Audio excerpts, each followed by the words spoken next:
Hello friends, my name is Sumant. आज 23 जून की सुबह इसरो ने अपने श्रीहरिकोटा के लॉन्च पैड से PSLV C-38 को सक्सेसफुली लॉन्च किया। इस लॉन्च व्हीकल की मदद से इसरो ने 31 सैटेलाइट को उनके ऑर्बिट में पहुंचाया। तो आज हम डिस्कस करेंगे इस लॉन्च के बारे में। दोस्तों, जब भी हम लोग कोई लॉन्च डिस्कस करते हैं तो हम लोग देखते हैं तीन चीज़ें। सबसे पहली चीज़ कि जो लॉन्च व्हीकल है वो कौन सा है, क्या वो PSLV है, क्या वो GSLV है। PSLV है तो उसका कौन सा वर्जन है। PSLV के 3 वर्जन हैं। तो ये जो लॉन्च हुआ है वो एक्स्ट्रा लार्ज वर्जन से हुआ है, एक्सेल वर्जन से हुआ है। लॉन्च व्हीकल डिस्कस करने के बाद हम लोग देखते हैं कि ये जो लॉन्च व्हीकल था उसके पेलोड्स क्या थे, इस पर हमने क्या भेजा था रख करके, कौन सी सैटेलाइट थी वो।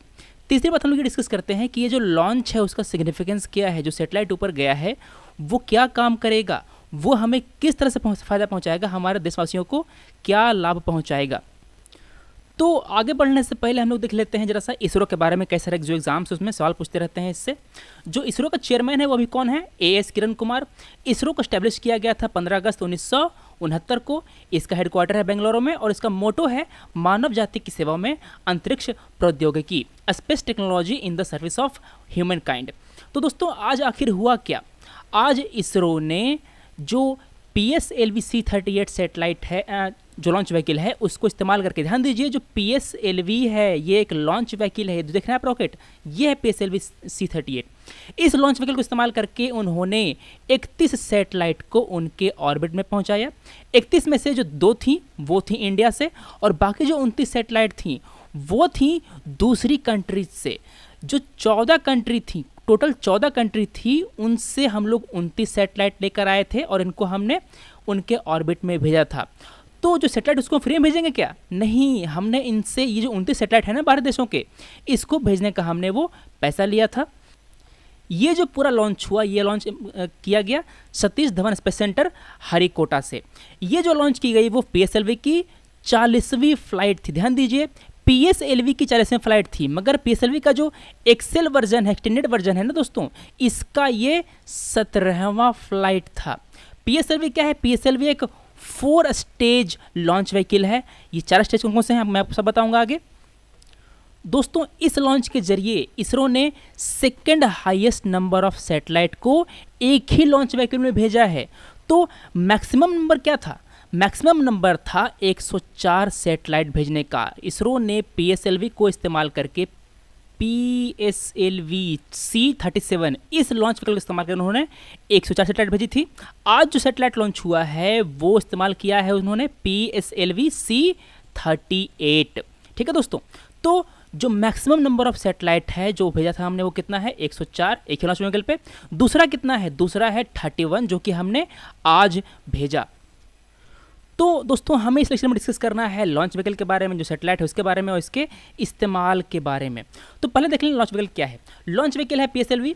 ये जो लॉन्च व्हीकल है इसे हम लोग इसरो का वर्कहॉर्स भी कहते हैं। ये 1750 kg तक का पेलोड जो ऑर्बिट है उसमें भेजने में सक्षम है।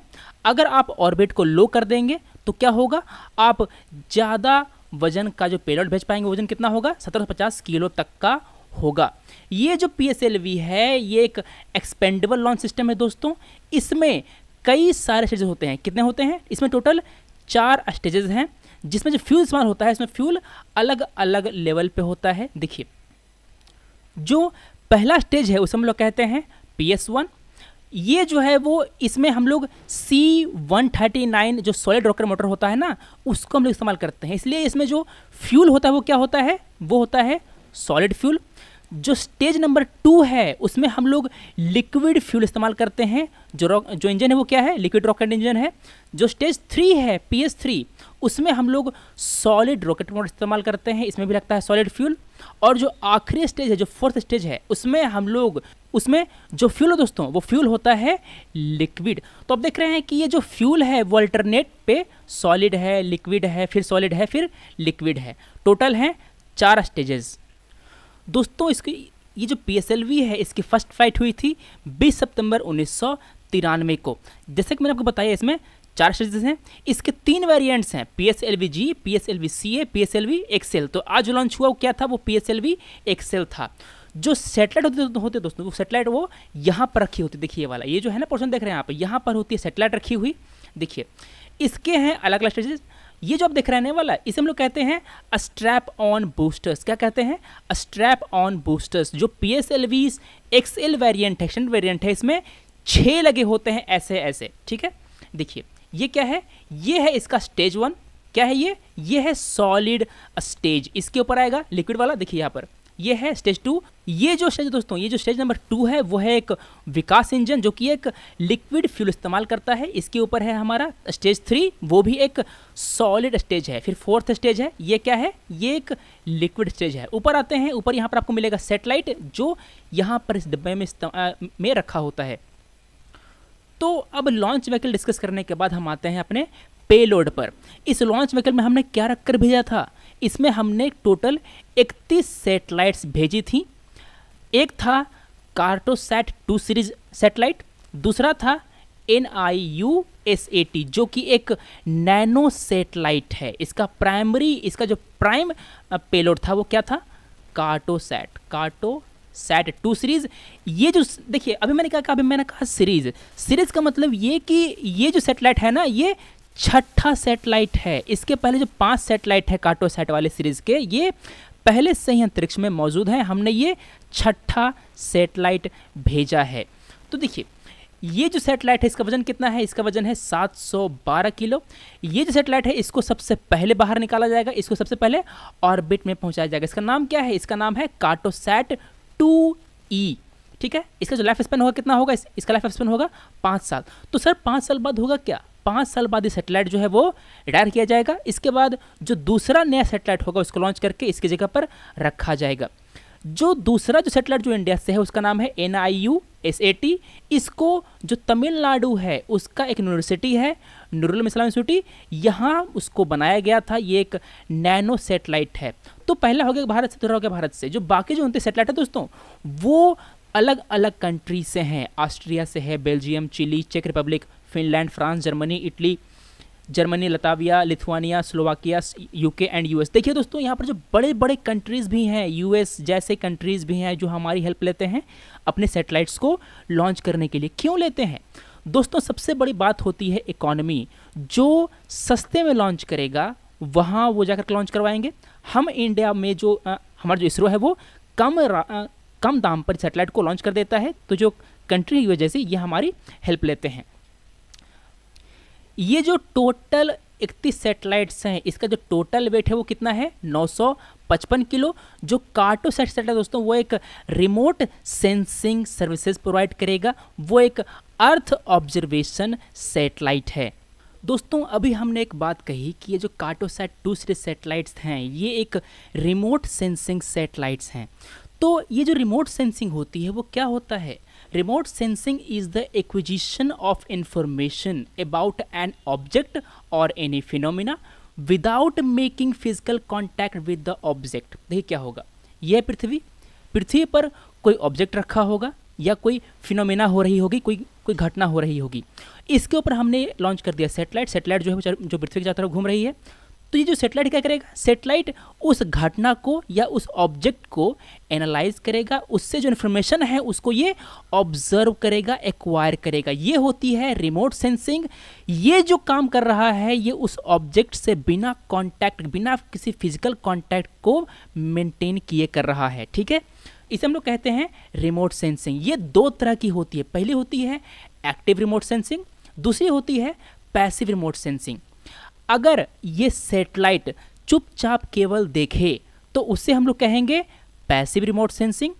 अगर ये सैटेलाइट जो है वो अगर टॉर्च जलाकर देखे तो उसे हम लोग कहेंगे एक्टिव रिमोट सेंसिंग। इसको समझिए ऐसे, ये जो ऑब्जेक्ट है उससे कोई इन्फॉर्मेशन नहीं निकल रहा है, वो इन्फॉर्मेशन कोई इमिट नहीं कर रहा है। तो ये करेगा क्या? ये जो सैटेलाइट है ये इस पर डालेगा लाइट। मतलब देखिए लाइट, अभी मैंने कहा ना लाइट, मतलब कि मैंने एक एग्जांपल लिया है। लाइट की जगह वो और कोई जो रेडिएशन है उसको इस्तेमाल कर सकता है, ठीक है। तो वो रेडिएशन को इस्तेमाल करके जो ऑब्जेक्ट है उसको इल्यूमिनेट करेगा और उससे जो किरणें टकरा करके आएंगी, उससे जो रेडिएशन टकरा करके आएगी उसको वो ऑब्जर्व करेगा, फिर वो डाटा कलेक्ट करेगा। इसे हम लोग कहते हैं एक्टिव। पहले टॉर्च जलाई फिर उसको ऑब्जर्व किया। पैसिव में क्या था, वो चुपचाप ऑब्जर्व कर रहा है, ये होती है पैसिव रिमोट सेंसिंग। हम लोग इतना डीप में क्यों देख रहे हैं, आखिर क्या कारण है, क्या ज़रूरत है? दोस्तों यूपीएससी ने 2015 प्रीलिम्स में पूछ लिया था एक सवाल रिमोट सेंसिंग से ही। देखिए सवाल था ये, in which of the following activities are Indian remote sensing satellites used? Assessment of crop productivity, locating ground water resources, mineral exploration, telecommunications, traffic studies. फिर आपको ऑप्शन दिए गए थे 1 2 3 4 5 1 2 1 2 3 4 5, ठीक है। तो ऐसे क्वेश्चंस को सॉल्व करने के लिए हमें करना क्या है, हमें जो करंट अफेयर है उसको ध्यान देना है, जो कि आपको हम करवाते हैं। इसके अलावा ये जो रिमोट सेंसिंग है इसका तो हमने बेसिक बता दिया कि आखिर होता क्या है, रिमोट सेंसिंग का इस्तेमाल क्या है, अब मैं आपको ये बताऊंगा। देखिए ये जो रिमोट सेंसिंग है इसका इस्तेमाल होता है मिलिट्री में, इंटेलिजेंस में, कमर्शियल एंड इकोनॉमिक प्लानिंग में, और इसको हम लोग इस्तेमाल करते हैं जो डेंजरस एंड इनएक्सेसिबल एरियाज़ होते हैं जिसको हम लोग एक्सेस नहीं कर पाते, वहाँ पर डाटा कलेक्ट करने के लिए। क्यों? क्योंकि हम लोग वहाँ पर हम कोई फिजिकल कांटेक्ट नहीं बना रहे हैं, हम उसको ऊपर से कनेक्ट कर रहे हैं। जो डिफॉरेस्टेशन है, जो कि हमारे जो ग्लेशियर्स हैं जो मेल्ट कर रहे हैं, उनको हम लोग मॉनिटर करते हैं इस रिमोट सेंसिंग के जरिए। जो अल नीनो जो फिनोमेना है दोस्तों, इस पर एक क्वेश्चन आया था इस साल प्रीलिम्स में उसको देख लीजिएगा। इसको हम लोग, इसके जो ट्रेंड्स हैं उसको हम लोग मॉनिटर करते हैं। ये जो फिनोमेना है ये अभी वीक हुआ है या स्ट्रेंथ हुआ है, सब देखते हैं हम लोग। जो रिसोर्स मैनेजमेंट है उसको हम लोग करते हैं, जो लैंड का यूज़ हो रहा है उसको हम लोग मैनेज करते हैं, उसको हम लोग कंजर्व करते हैं। जो क्रॉप एरिया है उसका जो प्री हार्वेस्ट क्रॉप एरिया है, मतलब कि हार्वेस्ट करने से पहले जो क्रॉप एरिया है उससे हम लोग जो प्रोडक्शन है उसका एस्टिमेशन करते हैं, हम लोग डॉट को मॉनिटर करते हैं, उसको एसेस करते हैं। Flood risk zone mapping, flood damage assessment, hydrogeomorphological maps for locating ground water resources, मतलब कि हम लोग जो ग्राउंड वाटर रिसोर्सेज है ना दोस्तों, उसको भी हम लोग लोकेट करते हैं, उसको हम लोग देखते हैं। जो फॉरेस्ट सर्वे है वो करते हैं, जो वेटलैंड की मैपिंग होती है वो करते हैं हम लोग, इन्वायरमेंटल इम्पैक्ट एनालिसिस वो भी करते हैं, जो मिनरल होता है उसको हम लोग मिनरल पर्सपेक्टिव भी करते हैं। तो दोस्तों ये सब सारे जो है वो इस्तेमाल हैं इस रिमोट सेंसिंग के।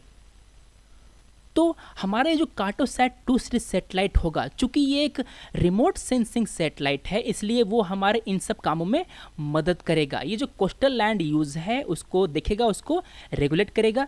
इसमें हम लोग जो अर्बन रूरल एप्लीकेशन है उसको भी हम लोग देखेंगे। ये जो सेटेलाइट वो किस टाइप का है, ये एक अर्थ ऑब्जर्वेशन सेटेलाइट है, इसको बनाया है इसरो ने, इसका ऑन कर रहा है इसरो। इसका जो ऑर्बिट टाइप है वो क्या है, SSPO। यहाँ पर आप देख रहे हैं फोटो ये वाली, ये है कार्टोसैट 2 का ये 2E सैटेलाइट। देखिए यहाँ पर ये पंख फैला यहाँ पर बैठा है। तो दोस्तों अभी हमने देखा अपना मेन पेलोड जो कि था कार्टोसैट 2। अब देखते हैं कि जो छोटा सैटेलाइट था ना हमारे यहाँ का नैनो सैटेलाइट, उसके बारे में। ये था NIUSAT, इसको बनाया था जो तमिलनाडु है उसकी एक यूनिवर्सिटी ने, नाम क्या है, नारुल इस्लाम यूनिवर्सिटी। ये एक नैनो सैटेलाइट है, वजन कितना है, 15 किलो वजन है इसका। इस्तेमाल क्या होगा, multi spectral imaginary for agriculture, crop monitoring and disaster management. तो किसी भी एग्जाम में, यूपीएससी में, SSC में, किसी एग्जाम में अगर क्वेश्चन आए कि NIUSAT इसका इस्तेमाल क्या होगा, आपको ऑप्शंस दिया रहे तो क्या लगाना है आपको, एग्रीकल्चर के जो क्रॉप होते हैं उसको मॉनिटर करना और जो डिजास्टर हैं उसको मैनेज करना। साइज़ कितना है इसका, मास है 15 किलो, पावर लेता है 40 वाट, बैटरी है 10 एम्पियर की लिथियम आयन बैटरी है इसमें कैमरा भी लगा है दोस्तों, RGB कैमरा है। तो आज तो हमारा C-38 उड़ गया। अब क्या, अब कौन सी सैटेलाइट लॉन्च होगी दोस्तों? हमारा जो नाविक है, हमारा जो IRNSS है, हमारा जो कॉन्स्टलेशन है ऊपर, उसका जो एक सैटेलाइट है IRNSS 1A, इसकी जो क्लॉक है उसमें डिफेक्ट आ गया है, उसकी जो क्लॉक है उसने काम करना बंद कर दिया है। तो हम लोग इसको रिप्लेस करने के लिए एक नया सैटेलाइट लॉन्च करेंगे। हम लोग 28 जून को फ्रेंच गुयाना से GSAT-17 जो कि एक कम्युनिकेशन सैटेलाइट है उसको भी लॉन्च करेंगे। आपसे क्वेश्चन पूछे जाते हैं कई बार कि GSAT-17 किस तरह का सैटेलाइट है, रिमोट सेंसिंग सैटेलाइट है, मेट्रोलॉजिकल सैटेलाइट है या कम्युनिकेशन सैटेलाइट है, किस तरह की सैटेलाइट है। GSAT-11 लॉन्च किया जाएगा इसी साल आगे। फिर इसरो का जो चेयरमैन है उन्होंने ये कहा है कि हमारा जो सेकंड मार्स ऑर्बिटर मिशन है, हमारा जो सेकंड मॉम है उसको हम लोग देखेंगे, उस पर काम कर रहे हैं। हम लोग वेनस के लिए एक मिशन लॉन्च करेंगे, एस्ट्रॉयड मिशन भी हम लोग देखेंगे। अभी हमारे पास जो चंद्रयान 2 है और जो आदित्य है, इसके लिए हमें अप्रूवल मिल गया है, हम लोग उस पर अभी काम कर रहे हैं। तो आगे आने वाले समय में हम इन लॉन्चों को देखेंगे, इस पर हम लोग डिस्कशन करेंगे। दोस्तों अंत में आपको बताते हैं अपने पेन ड्राइव प्रोसेस के बारे में। हम लोगों ने SSC CGL के लिए लॉन्च किया है पेन ड्राइव, हम लोगों ने बाकी जो बैंक एग्जाम है उनके लिए लॉन्च किया है। तो अगर आप सीजीएल के एग्जाम की तैयारी कर रहे हैं तो हमारे पेन ड्राइव को खरीद सकते हैं। हमने हाल में ही यूपीएससी के लिए भी अपने पेन ड्राइव कोर्सेज लॉन्च किए हैं। आपको इस पेन ड्राइव कोर्स में प्रीलिम्स के लिए और मेंस के लिए दोनों के लिए आपको मटेरियल मिल जाएगा। ये मटेरियल काफ़ी डेप्थ में कवर किया गया है। दोस्तों, आपके मन में काफ़ी सारे सवाल होते होंगे, उसमें एक सवाल ये भी होता होगा कि हम लोग आपको पेन ड्राइव में क्या देंगे। पेन ड्राइव में हमारे पास जो चीज़ें होंगी दोस्तों, इस पेन ड्राइव में जो वीडियोस होंगे वो आपको प्रीलिम्स के सारे टॉपिक्स कवर करेंगे। जो करंट अफेयर की जो चीज़ें होंगी दोस्तों, जो करंट इवेंट की जो चीज़ें होंगी, जैसा कि अभी हम डिस्कस किया, आज हमने डिस्कस किया जो PSLV C38 है उसके बारे में, तो जो डायनेमिक इवेंट्स होंगे, जो डायनेमिक क्वेश्चंस आएंगे, उसको सॉल्व करने के लिए हम लोग आपको अपने वेबसाइट पे, अपने यूट्यूब चैनल पे आपको मटेरियल प्रोवाइड करते रहेंगे। तो आपका जो प्रिपरेशन है वो पूरा अपडेटेड रहेगा। आपके पास पूरा जो स्टैटिक मटेरियल है वो रहेगा, आपके पास जो करंट की जो चीज़ें हैं उसका मटेरियल आपके पास होगा। तो अगर आप इन कोर्सेज को करना चाहते हैं दोस्तों, तो आप इसमें कॉल कर सकते हैं। आपके मन में कोई भी क्वेरी हो डिलीवरी के बारे में, पेन ड्राइव के जो मटेरियल है उसके बारे में, उसके लैंग्वेज के बारे में, तो आप इस पर कॉल कर सकते हैं। आप हमारे वेबसाइट studiiq.com पर जाकर के इस ऑर्डर को प्लेस कर सकते हैं। तो दोस्तों, अब हम मिलते हैं अगले वीडियो में। Thanks for watching, take care.